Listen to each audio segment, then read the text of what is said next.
I've said it before and I will say it again in this video. The passport is the best form of identification for all travel. In this video, I'm going to give you a couple tips of why that's true specifically for cruising.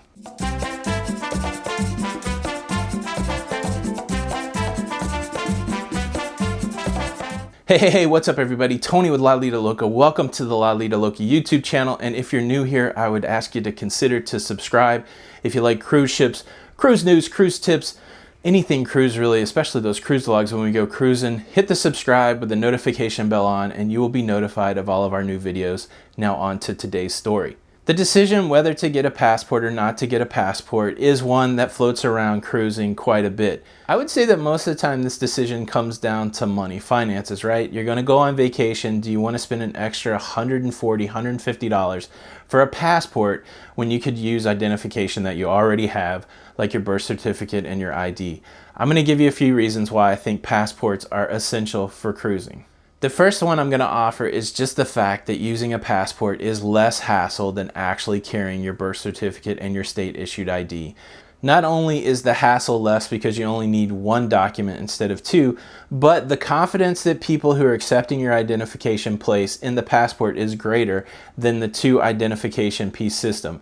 The passport is recognized as a strongly vetted form of identification, and people that are accepting passport as forms of ID have a greater level of confidence. They have to look at it with less scrutiny than trying to figure out whether your birth certificate's official, whether your state ID is valid. The passport is something that is well recognized. So for the hassle factor, I would say get a passport. And the second reason I'm going to tell you to use a passport when cruising is it is quicker when it comes to embarkation and debarkation. One example I'll give here is our debarkation process from the MSCC side just a month ago. When we left the MSCC side, there were two lines forming, one for people that had passports and one for folks that didn't.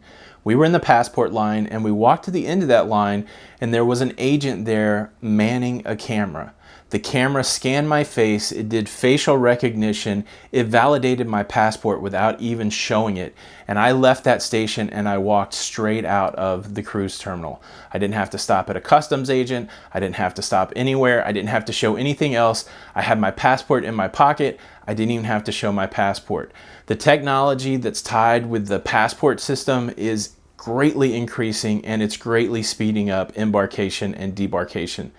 Now, if I just had my ID and a birth certificate, I would have had to wait in a separate line. I would have had to talk to somebody and showed them both forms of ID. They would have had to have been scrutinized, looked over, and then I would have been able to carry on. So passport, much quicker.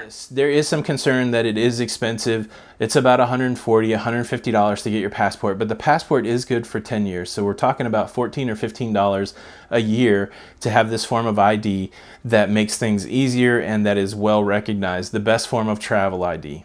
Look, I get it. If we went cruising with all of our kids when they were small, that would have been 8 of us all together needing a passport. That would have been a huge expense. But this is what I would suggest. Start getting your passport when you can afford it.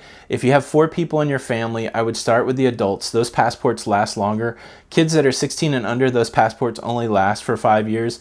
So I would start with the adults and I would work my way through the family. You can mix and match. Now, if somebody in your group has the birth certificate, it's going to slow you down as you go through those lines.